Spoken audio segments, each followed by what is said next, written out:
Hi, and welcome to the Thrive Alcohol Free podcast. I'm Dupe Witherick, alcohol free wellbeing and transformational coach, and the best selling author of A Cocktail of Clarity, How to Ditch Drinking, Embody a Joyful New Identity, and Thrive Alcohol Free. This podcast will show you that being alcohol-free is not what the traditional narrative says. And even though alcohol is so ingrained in our society that it is okay to give yourself permission to stop drinking if you want to. And you do not have to wait until you hit rock bottom. It is certainly not boring, and I believe ditching drinking is just the start to living an extraordinary life. By getting rid of this one thing, it allows the doors to open to endless possibilities and opportunities. Each week, we will have guests on who are at various stages of the alcohol-free journey, from those who are curious to those who have been alcohol-free for years. We will also have experts on talking about different topics relating to alcohol and beyond. Through these conversations, you will discover what it means to thrive alcohol-free. Enjoy. Hi, and welcome to the latest episode of Thrive Alcohol Free podcast. I'm so pleased you're here, and I hope you've had a good week. So for me, it's a very exciting day, the 9th of November 2023. It is my 3 years of being alcohol free. So yeah, it's unbelievable, really. I only was going to take a break for 21 days and there was no rock bottom moment. I made a decision to just take a break for 21 days. I wasn't enjoying alcohol. I thought it wasn't really serving me and actually I could do with a break. And so took the 21-day break. And if you've heard my story, a lot of things happened along the way, which just made me think maybe I should go for a bit longer. And yeah, here we are today, 3 years down the road, and yeah, I am celebrating being alcohol free for 3 years, which I would not change for the world. If I look back at the last 3 years, so much has happened and it's been an incredible journey. And so I just want to encourage you, if you are curious, if you've been thinking, actually I want to take a break and I want to explore life without alcohol and I'm not really sure it's serving me anymore, or I'm questioning it a bit, don't wait until you hit rock bottom. Don't wait for someone to give you permission to stop. Don't worry about what people think. Just do what your intuition, your gut is telling you to do. And I'm sure you'll find that actually it's probably the right decision for you. And so I just wanted to encourage you today. I could not have expected everything that's happened over the past 3 years to have happened. And I absolutely believe that being alcohol free is a superpower and you are only gaining and not giving up anything. So anyway, I hope I've encouraged you and maybe inspired you to take that break and just see how you feel. And I promise you, being alcohol free or even just having a break and not drinking for a bit can change everything. So today's episode, our latest episode, we have a good friend of mine, Anneka Reece, and she is a health and mindset coach who specialises in alcohol-free living and manifestation. She is a sober club coach, a fellow sober club coach, as well as being a Reiki practitioner. And so today's episode is fantastic. I really believe her story is going to help so many people, especially if you've been going back and forth and you've had the break here or you've taken a break there and you've sort of gone back to drinking and then thought about whether or not you should stop again. And anyway, Anneka's story will be really helpful. We also talk about manifesting and potential blockers to manifestation, and I'll give you a hint, alcohol is one of those blockers. But yeah, really hope you enjoyed the episode. So without further ado, here is the conversation with Anneka. Hi, so welcome, and we've got Anneka here. So hi, Anneka, how are you doing? I'm good. How are you? Yeah, I'm really well, thank you. Well, thank you for being a guest on the Thrive Alcohol Free podcast. My pleasure. And maybe we should, well, for people that don't know you, why don't you kick off with a bit of an introduction and maybe tell us a bit about your story? So my name's Anneka. I'm a health and mindset coach, and I specialize in alcohol-free living and manifestation. And I started on my journey with being alcohol-free when I was 25. I'm now 39, so it was quite a long time ago. And having had an amazing time at uni, and I really did have a great time at uni, but while I was at uni, I drank far too much alcohol. I think, in the last kind of cohort, generation wise, of people who just drank far too much at uni. I think we were like the worst generation. It was in the newspapers at the time that we were going to be the first generation whose parents outlived them because of our drinking behavior. And really, for like 3 years, I don't think I had a day off. We were out every single night. And I took that into my teaching career and carried on drinking wine at home in the evenings, which led to me at the age of 25 kind of freaking myself out a bit, really, and going, whoa, this is not cool, this is not okay. And that first time I stopped drinking, I actually went to an Alan Carr Easy Way to Stop Drinking seminar, and it was absolutely incredible. It was amazing. I don't know if people who are listening haven't heard of Alan Carr. His very similar mindset and thinking to William Porter and Anneka Reece in terms of how he explains the way alcohol works. And I left that seminar and didn't drink again for a year and 3 months. And in that year and 3 months, my life went from 0 to 100. It literally, I'd gone from feeling miserable and hating myself to feeling fantastic and having an amazing life. I went from living in a tiny little postage stamp in London and feeling overweight and horrible to living in Dubai, looking incredible. Met my best friend on the plane. Met a great love who I'm no longer with, but at the time it was right. It wasn't forever. And like, I had a year and 3 months of just magic. And this was when I started to learn that alcohol is a manifestation block, because I saw how magical life can become when we stop drinking. And I was subconsciously doing lots of things right, which I can explain in a moment, which I now help my clients to do. And then when I started drinking again, I literally felt like the spell had been broken. It was like the grey cloud came back over me, and slowly but surely, over time, things got less and less magical. And yeah, then I went on a 10-year merry-go-round of putting boundaries out around my drinking. And I think, actually, because I knew I'd stopped before, it actually made me worse in terms of, I know I can stop if I want to, kind of thing. So it kept me going around the merry-go-round for longer, and just, trying to not drink in the week. And then till eventually, fast forward to now, and I finally everything clicked in my head, and I was like, what am I doing? And I put down my last ever gin and tonic on the 27th of November 2020. That is how sick I was of drinking. It was just before Christmas, and I was like, I don't care. I just can't do this anymore. So that's a little potted history of, my story.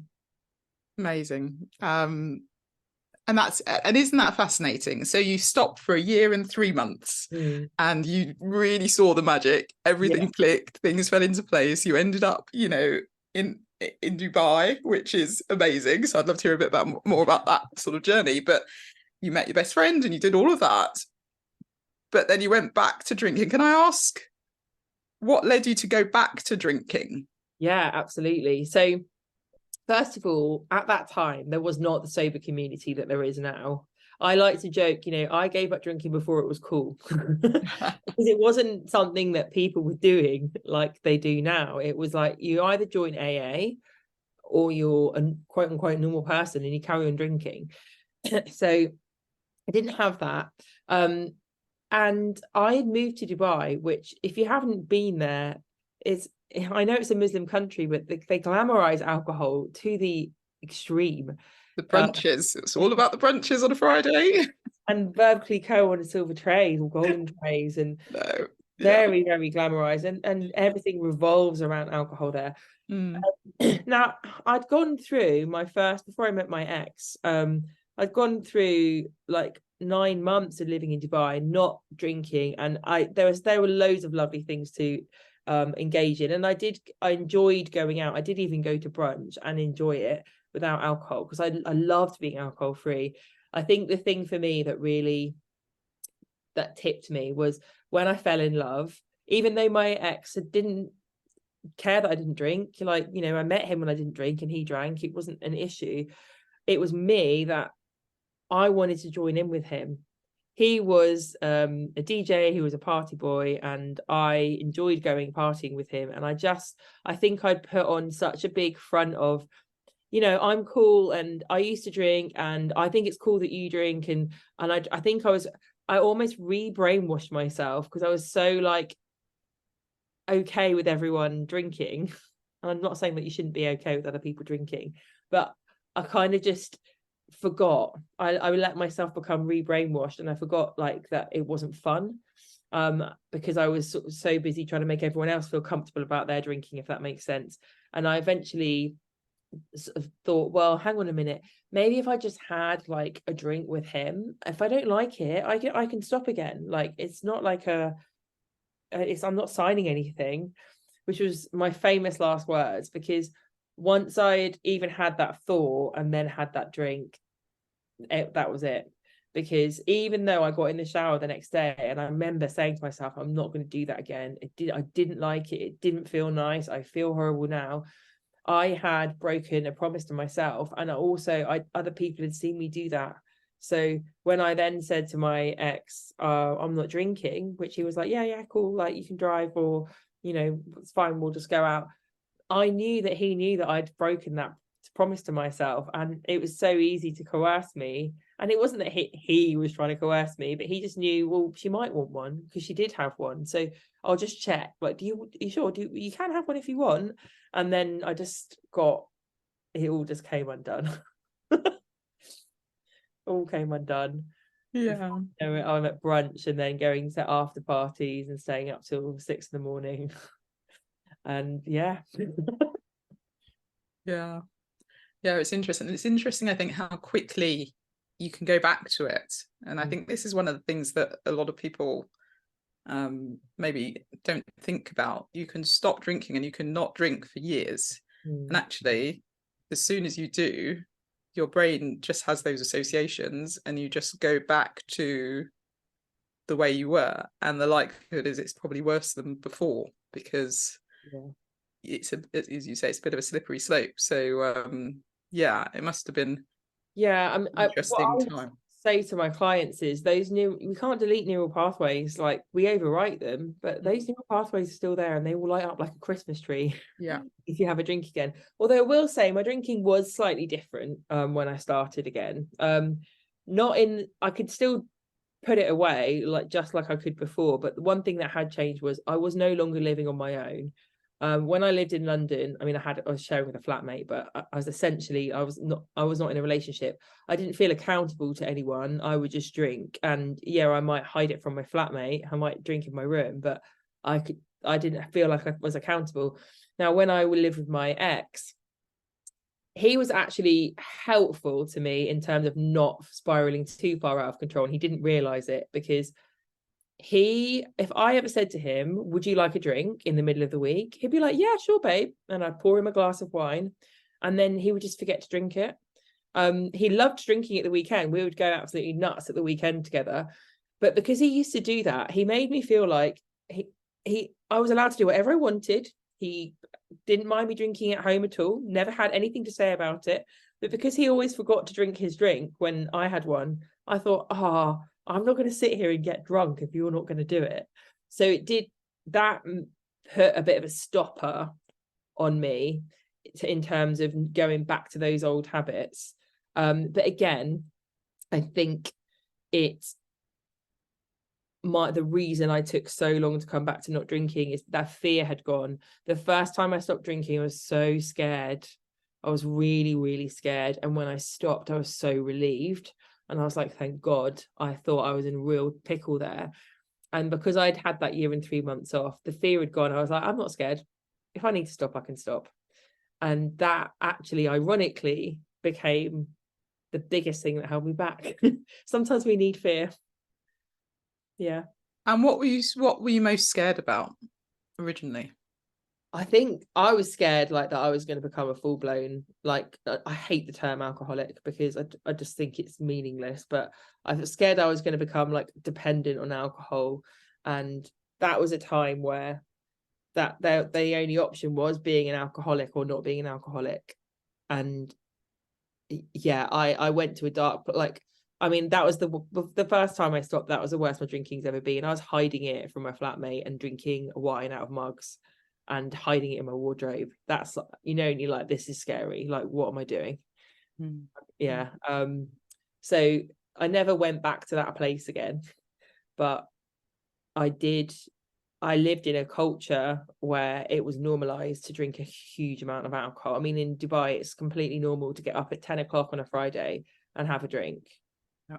Like, as you get ready for brunch, completely normal. Like, that's not normal, is it? So, yeah. Dubai is such an interesting place in that sense, in that because you just don't expect that to be there. And yeah, it is, in the expat community, is very much there. I'd really like to touch on something else you mentioned earlier, which was the boundaries. And you said that, you know, you thought that you were able to have boundaries around drinking, but it became a bit of a merry-go-round, and you talked about not drinking in the week. So, you know, we talk about moderation all the time, and there are lots of people who say, you know, moderating is fine, and that's what they want to do. And Monday to Thursday, I always think it's quite hard work personally, because you end up just thinking about drinking constantly, and you don't actually appreciate how much time you spend thinking about drinking, let alone actually drinking, because you're constantly questioning, should I drink today or tomorrow? Can I have one? Should I have two? All of that sort of stuff. And that is just noise. It goes around that you may not even appreciate. So I really wanted to get your perspective on the boundaries, because obviously it was, I'm trying to do the maths, but it was like, what, 13 years or 10 years or so, you know, from stopping for a year and a bit to when you stopped 3 years ago. So what's your perspective? I would say setting boundaries around your drinking is a really important part of your journey. And I mean, it's really easy, isn't it, when we've come out the other side and we're alcohol free and we know how wonderful it is to be alcohol free. Like, we've come to a conclusion for ourselves, like, setting boundaries is stupid and I'm just not going to do it anymore, and it's a horrible drug and let's get rid of it. Like, everyone gets there. But ultimately, if I'd never given myself permission to set boundaries around my drinking, like, how much more damage would I have done to myself? It's a part of your learning process. Like, I needed the experience of you know, we need to feel the pain of the merry-go-round, and we need to experience how much space it takes up to try and moderate.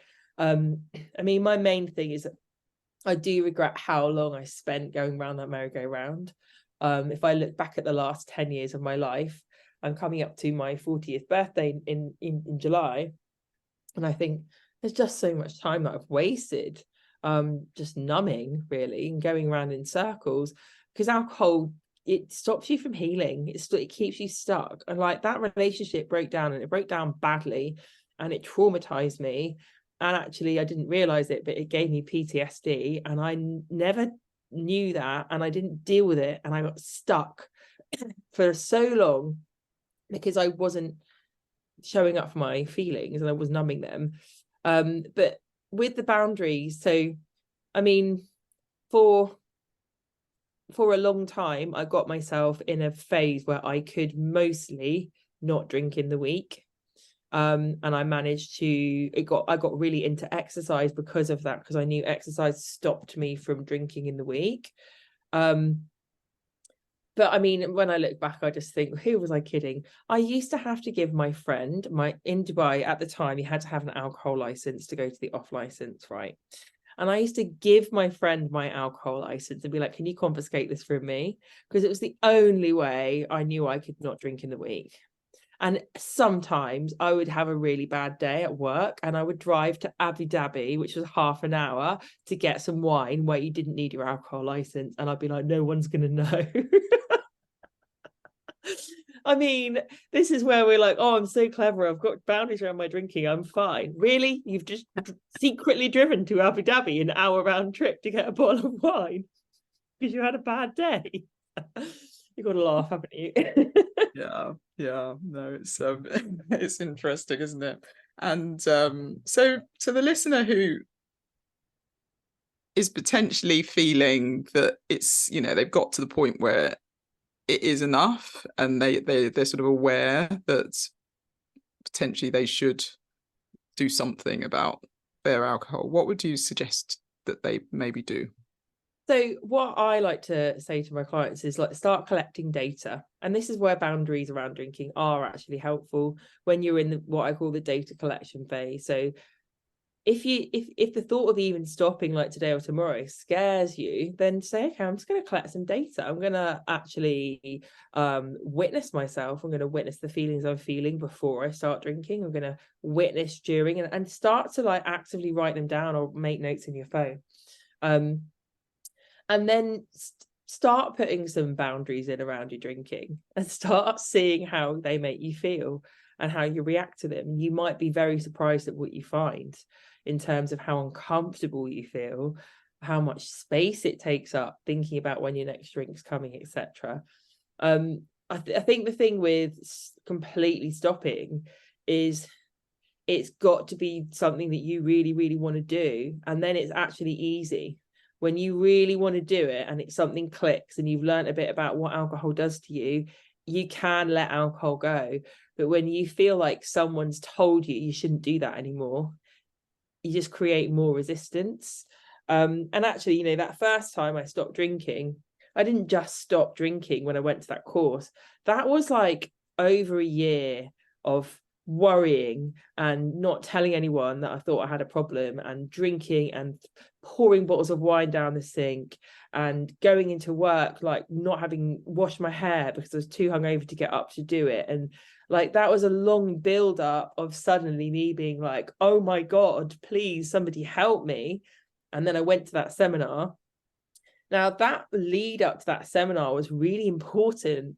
It made me sit there and go, I am ready to listen to what you've got to say. Like, I am open, I'm ready, let's do this. And so just the same with boundaries. I would never like poo-poo people putting boundaries around their drinking, because that's part of their build up towards the moment when they're like, you know what, I am done. Or as we say in Dubai, khalas, it's finished, I'm done.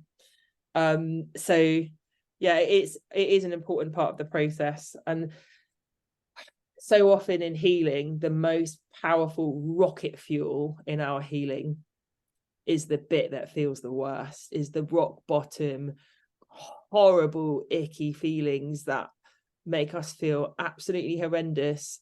That's the rocket fuel that takes us from, for me, that morning at 3:00 in the morning on a Tuesday in London when I woke up thinking, what am I doing with my life, to 6 months later, I'm sitting in Dubai on a beach looking amazing. Everything's absolutely fantastic. Like, would I have got to that point if I hadn't have had that horrible moment, waking up sweaty, hungover? No, I needed that. And sometimes you need the universe to give you a slap around the face and be like, oh, you're going in the wrong direction. Do a U-turn. Excuse me. Yeah, no, that's really good. And I do think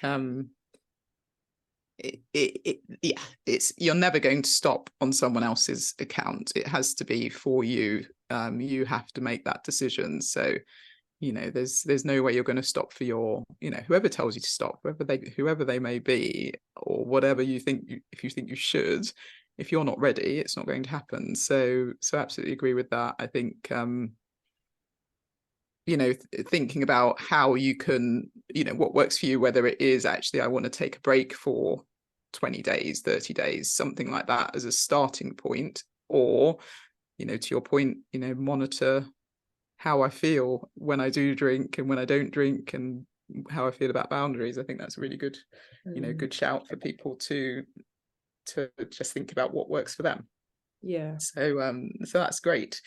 So really interested in, we haven't really talked about what you do now. Maybe you want to talk a bit about what you do now, Anneka.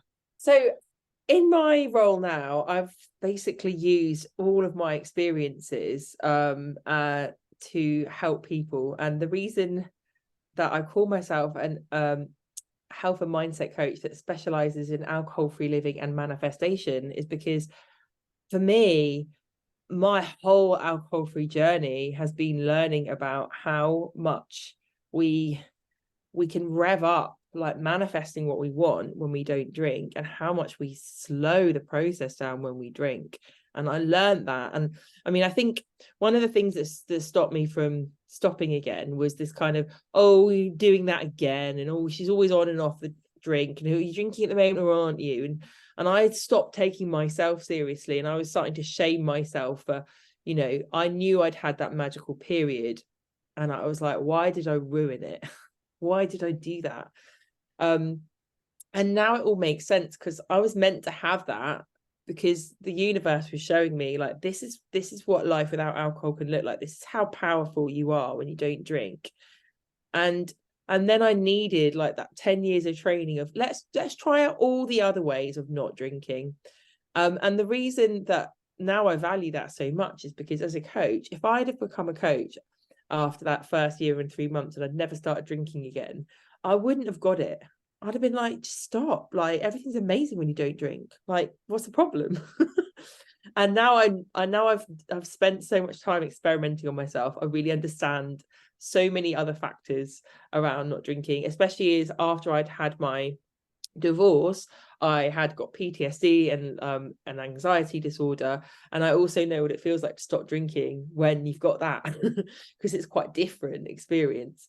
So yeah, I support people now with letting go of alcohol, using what I call my abundance approach, which is when we see that there's absolutely nothing to miss when we let go of alcohol and only things to gain.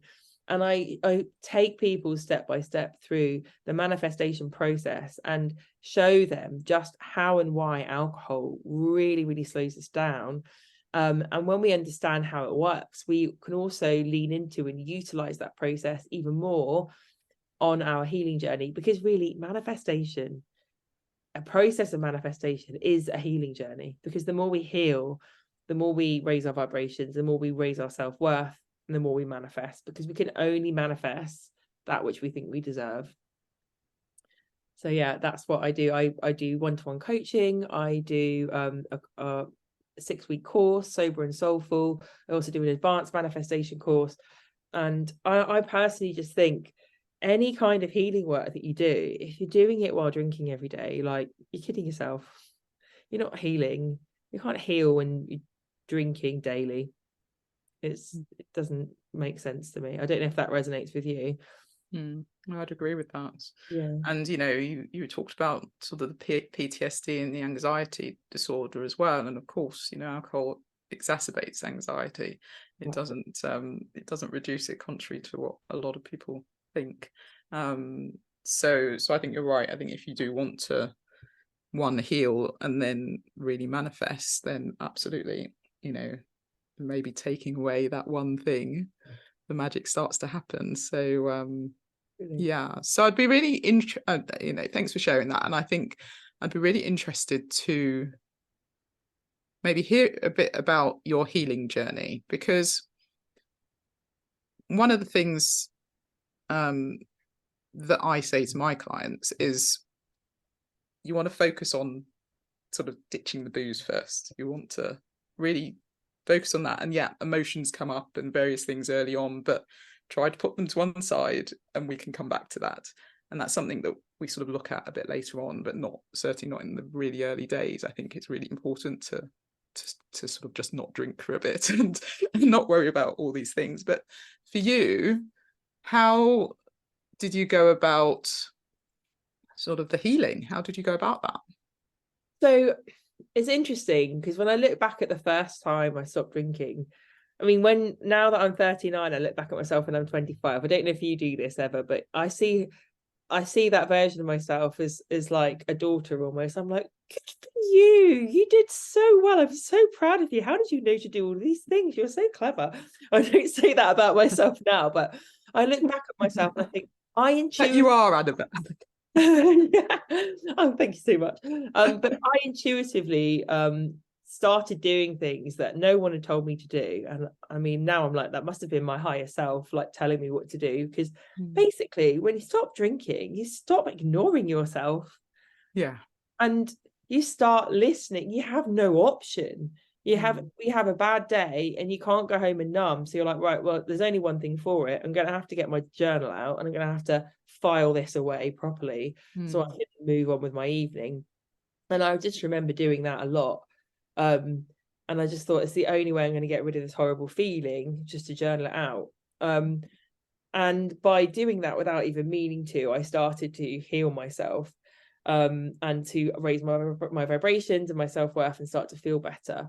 Because when we start to listen to ourselves, we're listening to, I call it, when we're feeling anxious, your internal fire alarm's going off. And it's like we're flying a plane. Alan Carr uses this lovely metaphor, actually. You're flying a plane and you're flying into a rocky mountain range, and all of the the alarms and the flashing lights are going off to warn you that you're flying into it. You can do one of two things. You can either take the fuse out, because that will get rid of all the horrible noise and flashing lights, or you can grab hold of the steering wheel. Now, when we drink, what we do is we take the fuse out. Like we're numbing, but we're still driving into danger.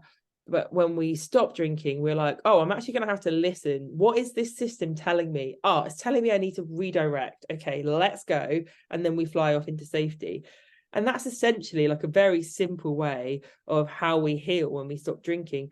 We start to listen to our internal guidance system, and we honor our uncomfortable feelings. We see them as helpful feedback. We sit with them. We ask them, like, what's this showing me?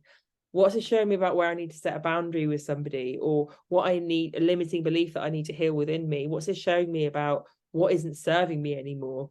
And this is one of the scary things about stopping drinking, because sometimes people are well aware that they're living so out of alignment with what they want, and they don't want to look at dealing with it. And it sometimes feels easier just to numb with alcohol. But the thing that I want to reassure people of is, you can do it and it will get better, and you're going to build a life that you don't need to numb anymore. But also, there is a bravery in this. There's a bravery in saying, I'm going to put the glass down and I'm going to look at the stuff that I've been too scared to look at for so long, and I'm going to look at it and I'm going to deal with it. Just in the same way, like a really small example of this is, and I don't know how many people listening can relate to it, but some people probably can. When you're younger and you're in a bit of I did this at uni, you're in a bit of a pickle with your money. You put way too much money on your credit card and you haven't actually checked your bank balance or your credit card for a long time because you're too scared. And you're like, I'm just going to ignore the problem. And then one day you're like, right, I'm going to have to be really brave, and I'm going to check it and I'm going to deal with it. I'm going to write down how much I've got on my credit card, and I'm going to make a plan, and I'm going to tell someone. I'm going to tell like my mum or my dad to make myself accountable, and I'm going to do something about it. It's that is something that many people have to do when they stop drinking, right? Because we don't look after ourselves when we're drinking, but it's kind of what you do for your whole life when you stop drinking. Step by step, bit by bit, you show up for yourself, and the more you do it, the more you feel self-worth, the more confidence you get, the more you're like, I'm all right, I can do this, I can do hard things, this is getting better, and you start to get a momentum, and it's like you're accelerating out of this rut, and you're like, actually, I'm getting somewhere now, things are not so bad anymore. So yeah, I can't remember what the question was. I feel like I've got off on a big tangent. No, that's fine. That's fine. No, I think it's good. I do think you end up getting to the point where you're healing and you're sort of realizing that you are noticing things a lot more. Yes. Journaling is great, and I absolutely agree with you. I think being able to write it down and then go back to it as well at some point as well, and review what your thoughts were and how you've maybe grown since there is also useful. But I think, ultimately it's just knowing yourself, isn't it? And it's being that authentic, to summarize, I think it's being that authentic person and really listening to your own intuition and your own gut, and knowing how to, you sort of have the answers, don't you, given to you. You sort of know intuitively what to do next. This is one of the many reasons why alcohol is a manifestation block, because alcohol cuts you off from your intuition, and it makes the voice of the ego, which is the voice of fear and catastrophe, really, really loud. And the voice of our intuition is like it's like a dripping tap. It's very soft and subtle, and our ego is like a big subwoofer, and you can't hear the dripping tap when the subwoofer's up really loud. So but also I think it's important to stress here that this healing journey, it never ends. This is what we came into this human experience for, to grow our soul and to expand and to heal. And this is what our life is. But I describe it as a spiral. So we all go round the spiral, the circle of emotions. We came here to feel all the human emotions. None of them are good or bad. They're all helpful parts of our inner guidance system. And we're going to go through all of these feelings. But if we're not numbing and we're on our healing journey, we're going up the spiral. And what can be really helpful in a sober journey is, let's say you might be going through a really low patch, because you still get them when you're sober, because low patches just mean you're growing. It means you're up leveling. It means you've been given like a corrective experience or an assignment from the universe, and it's teaching you something to help you expand and grow. But when we're in these moments, sometimes, we can feel like despair or whatever. And like, I love doing this when I feel really low, like, oh, things are really bad, I feel really sad about this thing, is to say, when's the last time I felt this sad? Probably like maybe this time last year, or like 6 months ago. And then think, how do I feel compared to that? Oh my God, actually things are so much better than they were then. Oh yeah, I've gone way up the healing spiral since then. Oh, actually, compared to then, this isn't as bad as that. And you can see that you're always going up, even when it feels like you're just going around in a circle. I love that. That's really good. Always going up. And I think you're absolutely right. That's brilliant. Okay, so then in terms of practical tips, so we're saying, obviously the first thing I suppose we're saying is that if you want to manifest more and bring more into your life, be that whatever that is you want to bring into your life, being alcohol free obviously helps with that. But what are the practical tips after that step to really start beginning to experience that manifestation? So with manifestation, I think it's important to say that I do not believe in spiritual bypass. I do not believe in toxic positivity. And there's a lot of toxic manifestation stuff on TikTok about like just being obsessive and repeating things to yourself all the time. But really, proper manifestation, is about aligning your subconscious worth with your conscious wants.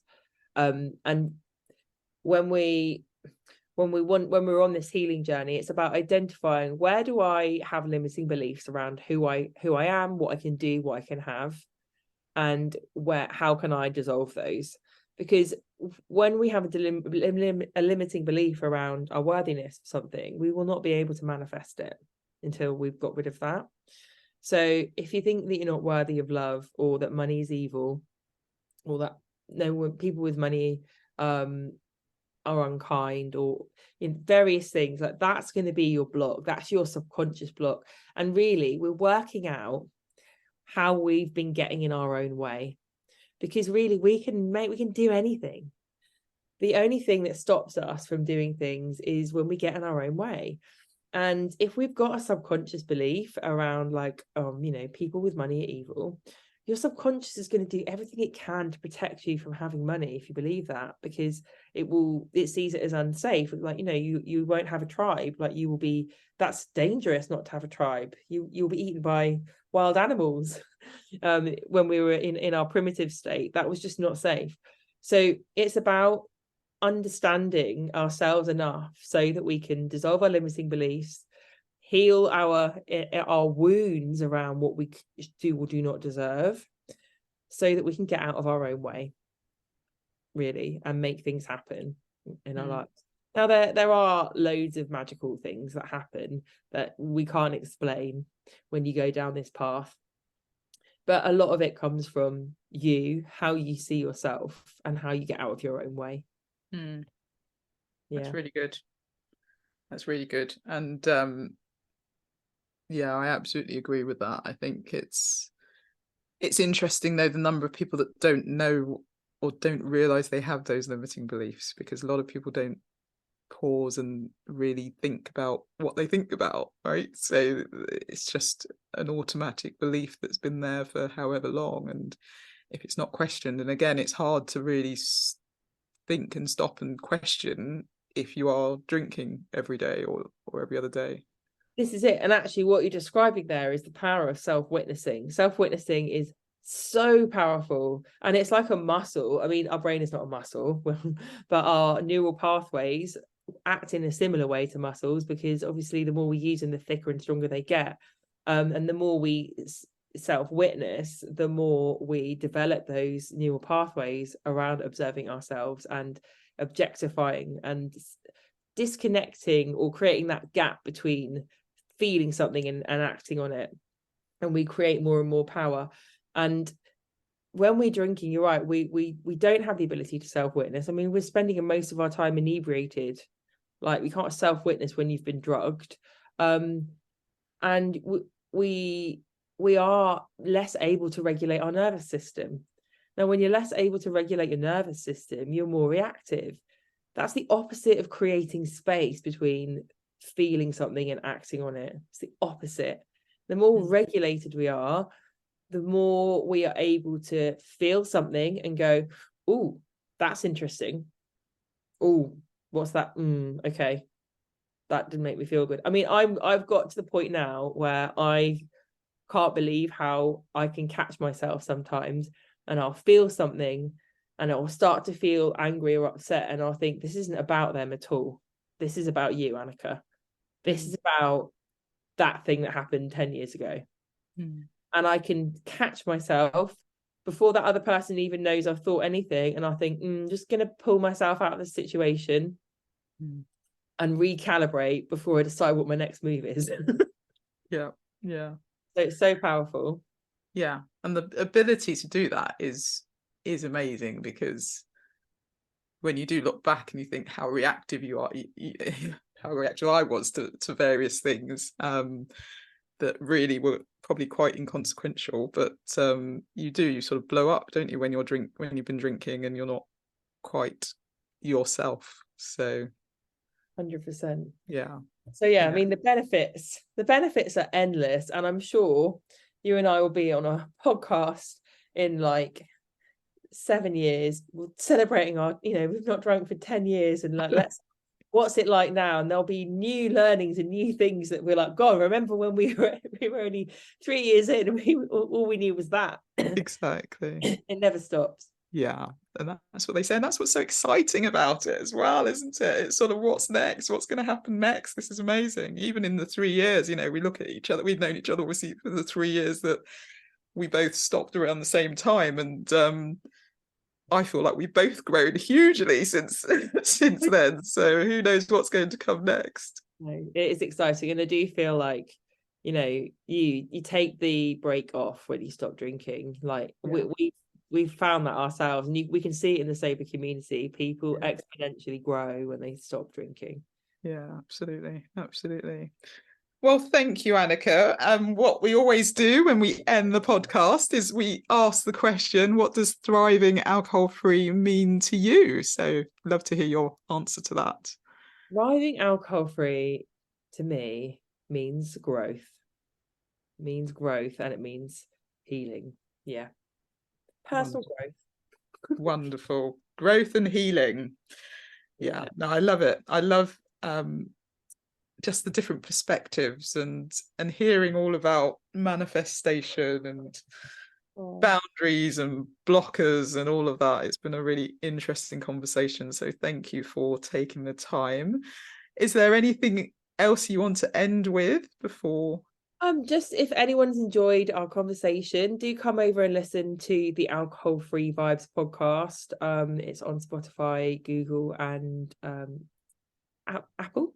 Dupe is also coming on as a guest. So if you want to come and listen to her on my podcast as well, then come on over, because she'll be on there soon.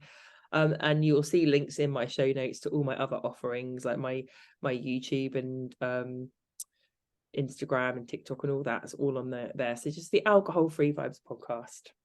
Perfect. Thank you so much. And yeah, feel free to get in touch with Anneka, and if you want to hear more about manifesting, because I think it's amazing what you do, Anneka. So really appreciate you being on, and look forward to speaking to you soon.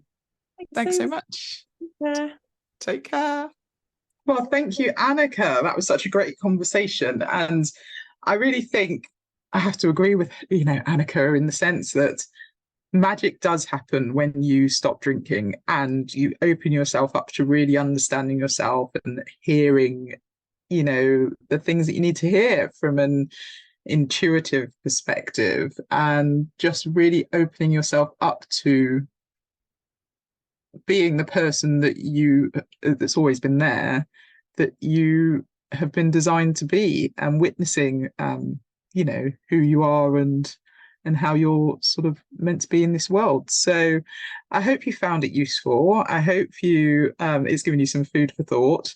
And if you have been thinking potentially you want to stop drinking, then there are lots of ways to do it. You could either, as Anneka said, you could reduce the amount you're drinking and sort of set boundaries around your drinking, or you could take a break for 21 days, 30 days, 60 days, 90 days, and just see how you feel and notice that. And by doing that, you do give yourself permission, as it were, to really start noticing, thinking, writing down, and experimenting. And if you look at it as an experiment, it makes it a bit fun as well. So if you are potentially looking for some support with that, and you would like to find out more, I offer a few things. So I have my Thrive Alcohol Free Society, which is the group coaching program. You can, of course, get my book, A Cocktail of Clarity, How to Ditch Drinking, Embody a Joyful New Identity, and Thrive Alcohol Free. And there is a self-paced course that is associated with my book, Cocktail of Clarity. And that is an online course with 3.5 hours of video content, exercises, workbooks, and you can just do that as you go along the way at your own pace, if you don't want to go down the coaching route. So there are a few options. I will leave those in the show notes, and I hope this has inspired you, and I look forward to seeing you on the next episode. Have a wonderful week, and I'll see you soon. Take care. Thank you so much for listening to the Thrive Alcohol Free podcast. If you enjoyed the episode, please subscribe so you get alerted every time I drop a new episode. I'd love it if you could rate, review, and share this episode. Feel free to tag me on Instagram at Thrive Alcohol Free and follow me for daily tips. If you would like to work with me, I offer one-to-one coaching sessions and have my signature Thrive Alcohol Free Society group coaching program. If you're not yet ready for coaching, I also have a self-paced online course, which is a companion to my book, A Cocktail of Clarity. All the links are in the show notes. I will see you in the next episode. Have a wonderful week. Take care.